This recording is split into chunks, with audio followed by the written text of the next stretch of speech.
이 새벽에 하나님께서 우리에게 허락하시는 말씀 요한복음 3장 10절로 21절까지의 말씀 보도록 하겠습니다.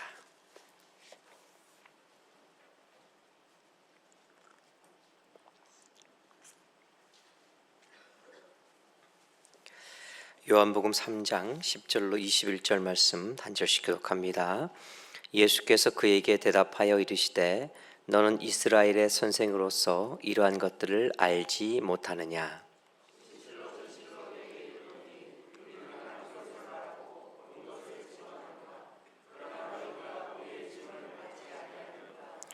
내가 땅의 일을 말하여도 너희가 믿지 아니하거든 하물며 하늘의 일을 말하면 어떻게 믿겠느냐?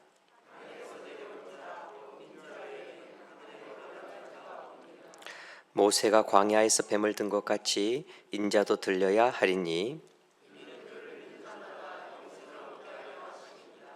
하나님이 세상을 이처럼 사랑하사 독생자를 주셨으니 이는 그를 믿는 자마다 멸망하지 않고 영생을 얻게 하려 하심이라.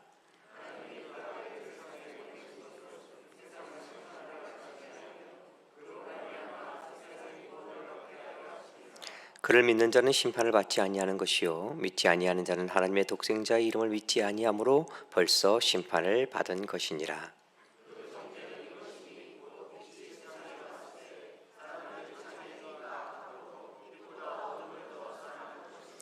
악을 행하는 자마다 빛을 미워하여 빛으로 오지 아니하나니 이는 그 행위가 드러날까 하며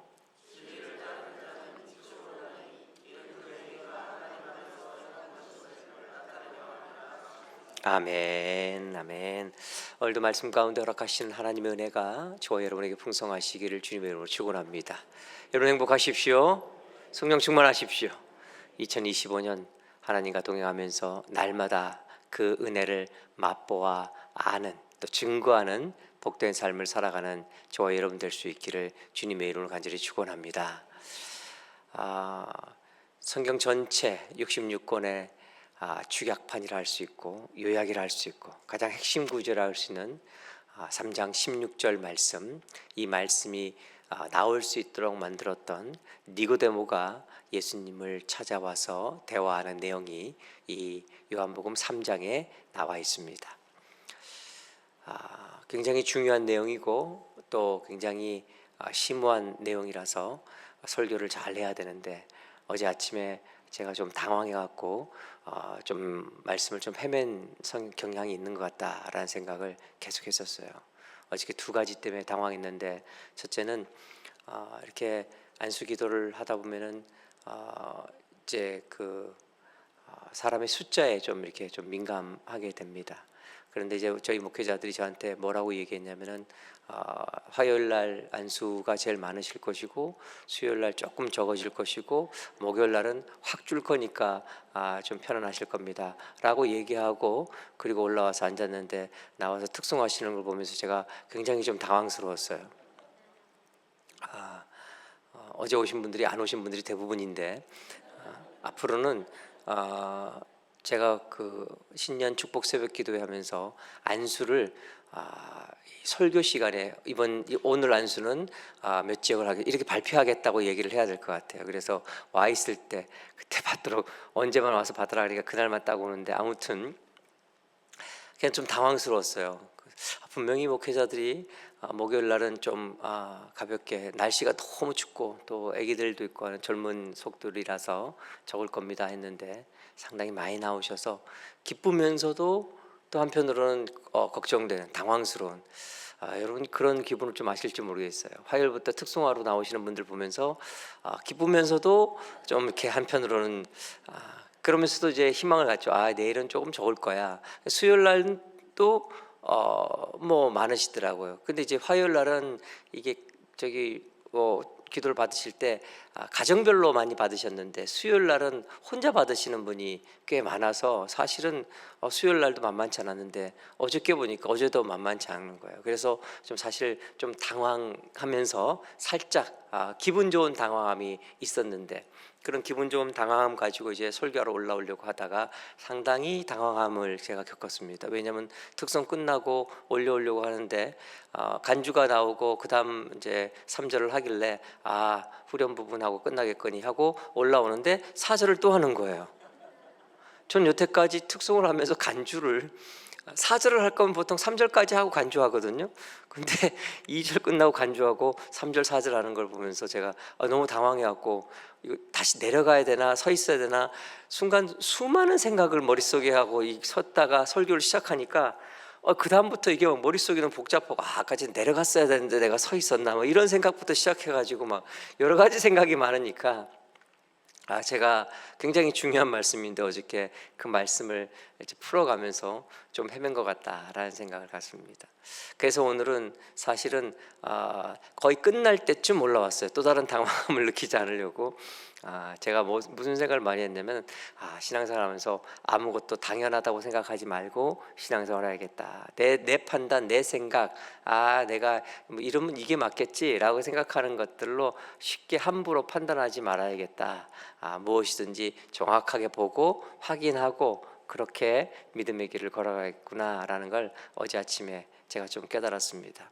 아무튼 너무너무 중요한 내용들이 지금 펼쳐지고 있습니다. 세상적 관점으로는 굉장히 괜찮은 사람이지만 아직도 옛 시대에 어둠에 머물러 있던 니고데모라고 하는 한 사람이 예수님을 찾아오게 되죠. 그리고 예수님께 나와서 이런저런 얘기를 할 때 예수님이 그 믿음과 그 신실함을 보시고 그에게 놀라운 영적 세계에 대해서, 그리고 아직은 어둠에 머물러 있는 그의 옛 신앙을 바라보시면서 안타까우셔서 새 시대 새로운 신앙에 대한 어떤 패러다임을 그에게 설명하시죠. 사람이 물과 성령으로 거듭나지 아니하면 하나님 나라를 볼 수도 없고 들어갈 수도 없다라는 놀라운 말씀을 하게 됩니다. 하지만 니고데모는 기존에 가지고 있던 신앙의 관념, 개념들이 굉장히 강했죠.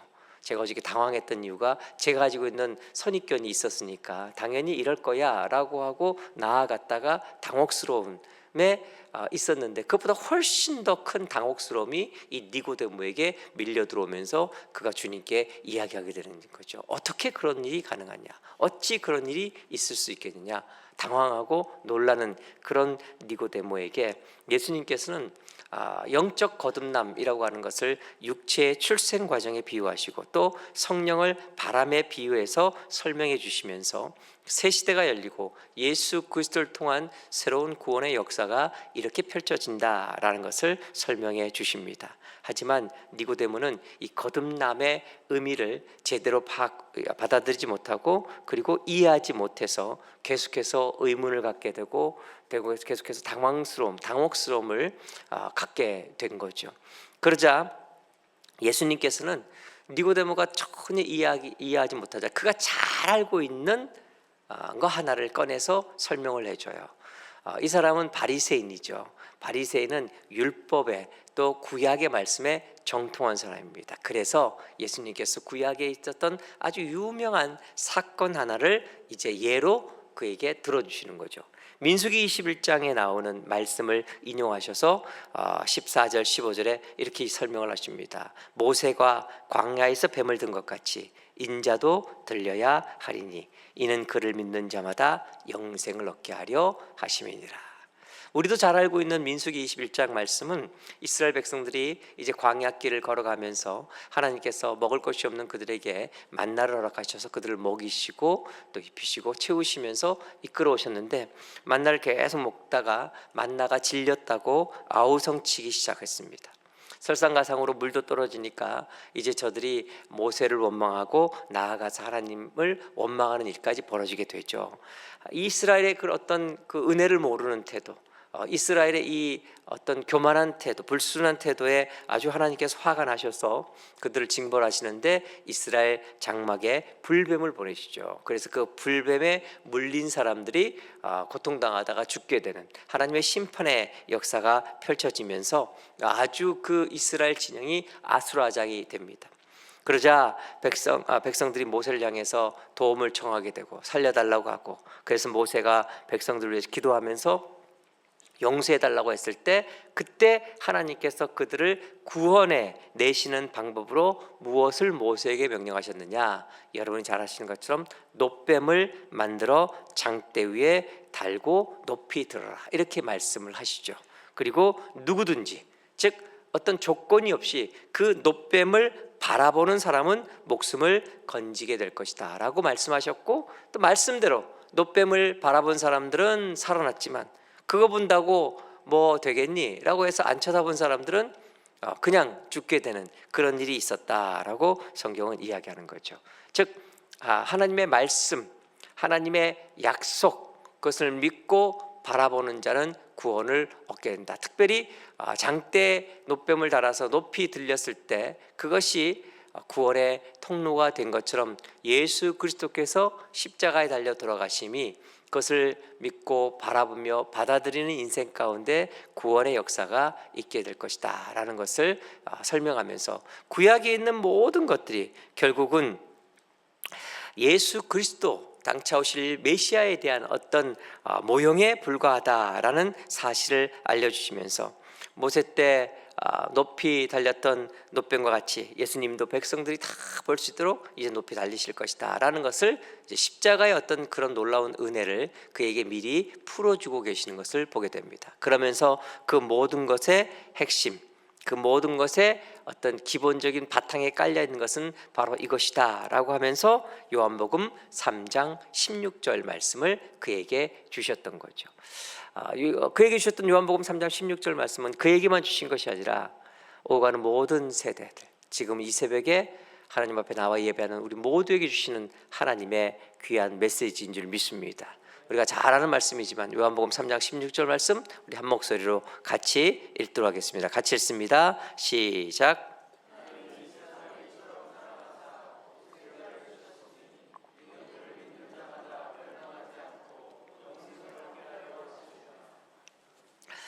하나님이 세상을 이처럼 사랑하셨다라고 할 때 이처럼이라는 것은 무슨 뜻이냐?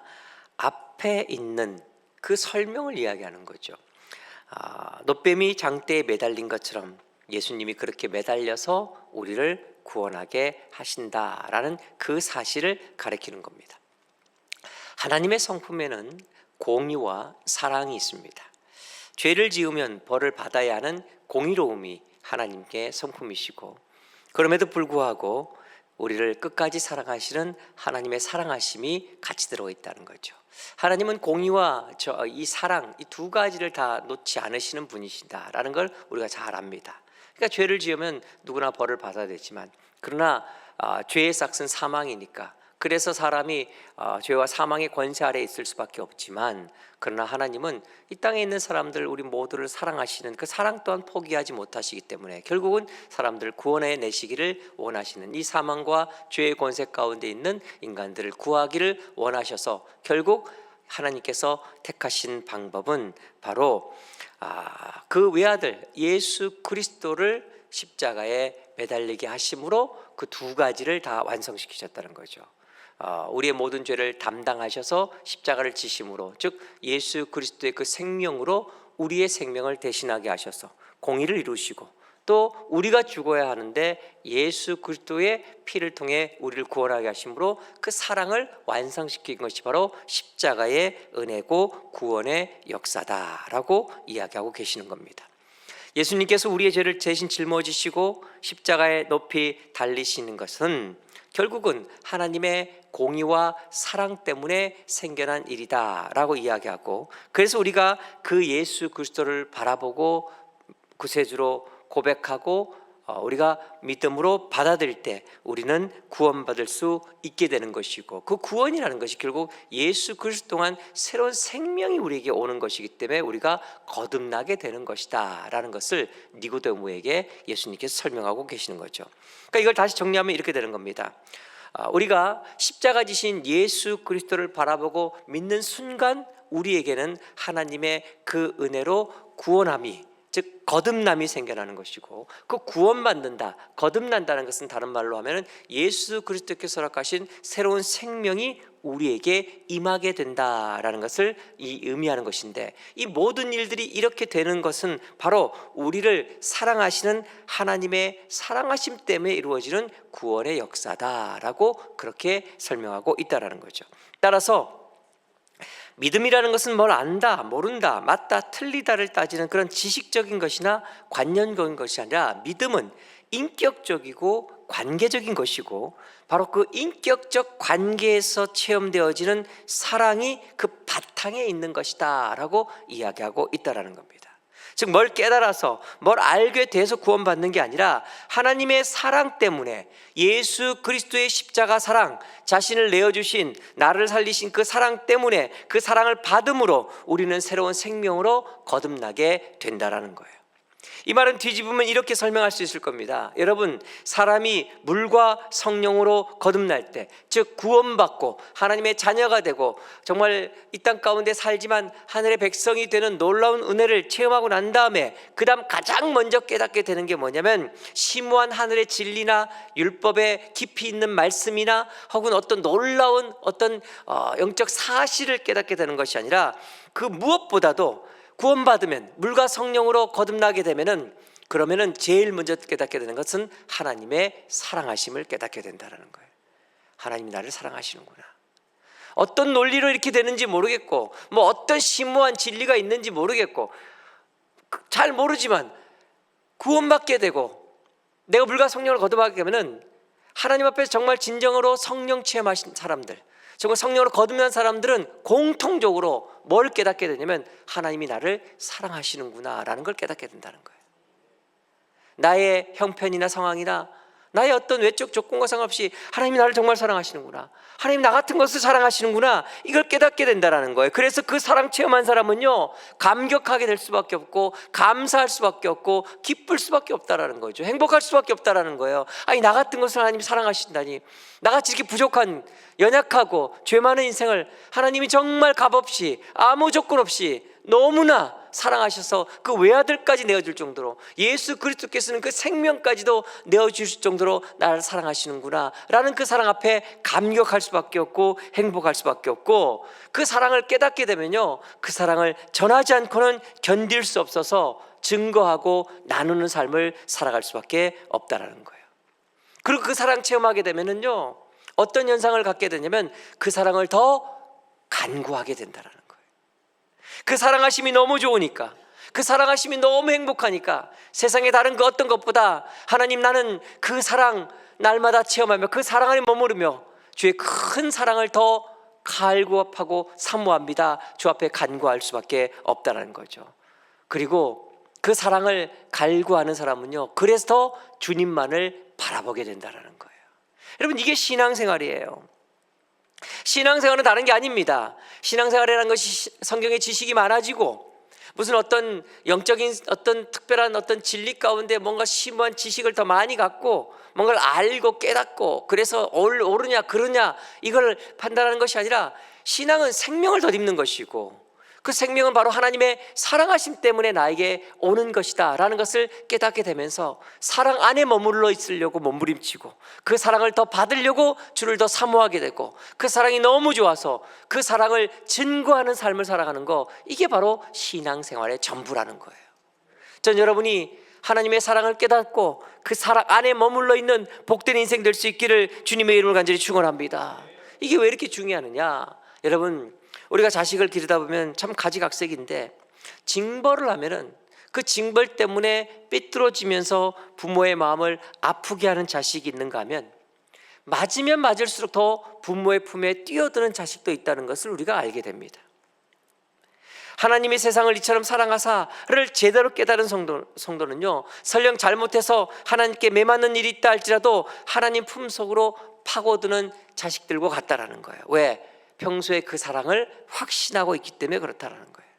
한 손으로 치시지만 다른 한 손으로는 붙드시는 분이 바로 우리 하나님이시라는 사실을 너무나 잘 알고 믿기 때문에 그 어떤 순간에도 주의 품으로 뛰어들고 그 사랑을 간구하는 성도가 될 수가 있다라는 거예요. 많은 사람들은 자신의 행위에 의해서 하나님의 사랑을 받는다 못 받는다, 하나님께 복을 받는다 못 받는다 이렇게 생각합니다. 물론 우리가 말씀에 대한 순종과 불순종으로 하나님이 우리를 축복하시거나 징계하실 때도 분명히 있는 건 맞아요. 그러나 그것보다 더 근본적인 기독교 신앙, 우리 신앙의 토대는요, 하나님이 나를 이처럼 사랑하시사 독생자를 주신 그 사실입니다. 여러분, 하나님은 우리 자신의 행위, 우리 자신의 선악에 상관없이 우리를 사랑하시는 하나님이신 줄 믿습니다. 나를 향해 주시는 하나님의 그 사랑은 영원히 변함없는 줄 믿습니다. 포기하지 않으시는 하나님. 그러기에 여러분, 순종의 삶이라는 것도 그 사랑에 감격해서 그 사랑이 더욱 깊어져 가면서 자발적으로 나오는 것이 바로 순종의 삶인 것입니다. 나를 향한 하나님의 사랑을 확인하는 사람은 신앙생활을 행복하게 할 수가 있는 거예요. 그래서 매일의 생활이 감사죠. 예배가 즐겁고 교회 생활이 천국이고 주 앞에 달려나온 것이 기쁨이 될 수가 있는 거죠. 왜냐하면 나를 사랑하시는 그 사랑하심이 감격스럽기 때문에, 그 사랑하심을 바라볼 때마다 더 큰 사랑을 간구하기 때문에 주 앞에 나오는 것이 행복하게 되는 것이고, 때로는 내 인생 가운데 어려움이 있고 고난이 있을 때도 여러분 흔들리지 않습니다. 왜? 주님이 나를 사랑하심을 확신하기 때문에 그렇다라는 거죠. 그렇기 때문에 신앙생활이 기쁨이 되고 감사가 되고 신앙생활이 의무나 짐이 되지 않게 된다라는 거예요. 여러분 혹시 신앙생활 하면서 정말 힘들고 어렵고 때로 인생 살아가면서 참 버겁고 너무 외롭고 정말 어렵다라는 생각을 가지시는 분이 있습니까? 요한복음 3장 16절을 여러분의 마음에 새기면서 그 말씀 붙잡고 하나님의 사랑을 날마다 깊이 묵상하고 그 사랑 안에 머물러서 그 사랑을 간구하고 그 사랑을 갈망하고 그 사랑을 증거하며 나가는 저와 여러분 될 수 있기를 주님의 이름을 간절히 축원합니다. 성경 지식이 부족해도 괜찮습니다. 기도를 유창하게 하지 못해도 괜찮습니다.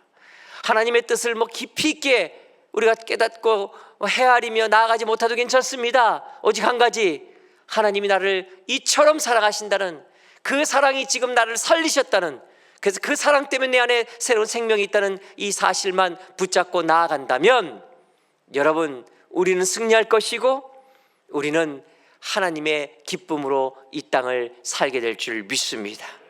나를 살리시고 나에게 새 생명 주시기 위해 독생자까지 내어주신 하나님의 그 사랑, 나를 살리시기 위해 친히 자신을 십자가에 내어주신 예수 그리스도의 그 사랑이 저와 여러분에게 있습니다. 하나님은 우리를 이처럼 사랑하셨고 지금도 사랑하시는 줄 믿습니다. 그 사랑으로 승리하며 나아가는 저와 여러분 될 수 있기를 주님의 이름을 가지고 축원합니다. 우리 함께 찬양하고 기도하도록 하겠습니다.